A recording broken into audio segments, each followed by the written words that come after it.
I think the challenge is that it's easy to lose sight of your place, of your local environment, your local ecosystem, because you're so caught up in these national or global conversations. And so I think there's a lot of room to innovate, to create small businesses that have tangible local ties.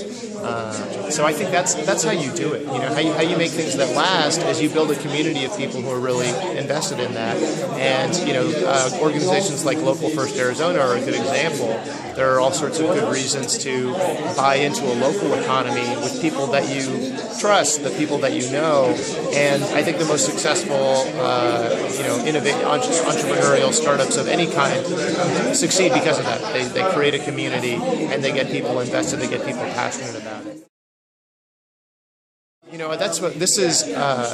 A university that's trying to become a place. It's trying to become a community of ideas and values where you come, you meet interesting people, that has a character to it, that has a sense of ethos, a sense of purpose. And I think that's a really fundamental and obvious in some ways change that needs to happen. You know, I think 20 years ago this was a big urban state university where you paid your money and you got your credits and that was it.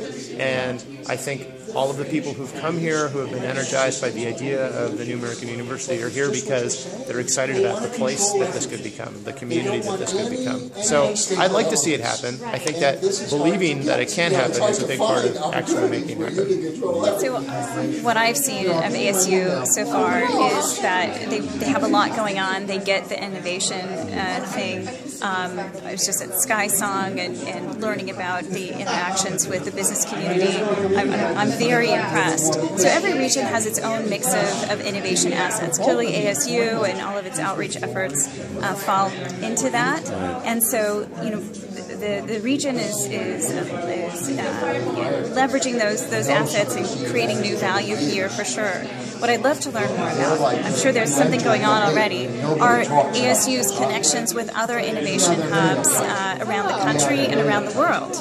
Because when ASU and the broader community can develop those strong interpersonal connections with other innovation places in the world, then you're leveraging value from those places as well that translates into new value here and certainly new drivers of innovation here.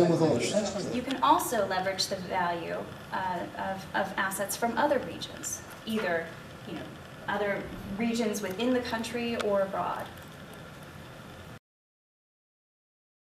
Well, it's more like German automakers, for instance.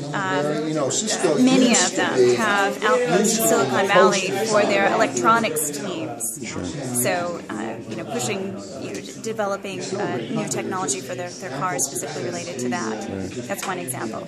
But communications, mobile companies and things like that also have outposts. My goodness, yeah, communications in general from all over the world have outposts, R&D outposts in Silicon Valley.